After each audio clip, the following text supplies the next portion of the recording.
Some surprises are just, I think, our improvement through the course of the day. We started out a little bit shaky just because this is pretty much a brand new team.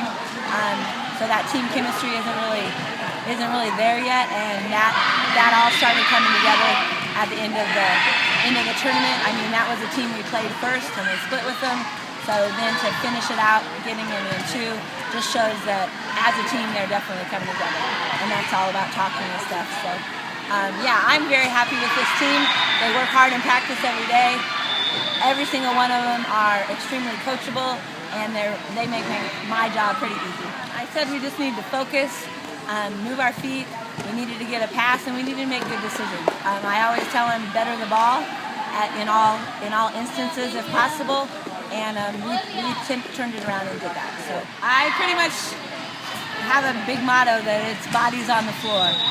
We're not statues out here. We're here to move and hustle, and moving our feet is a big part of our practices all the time. So hopefully we're figuring out how to do that and reading some body language and all that.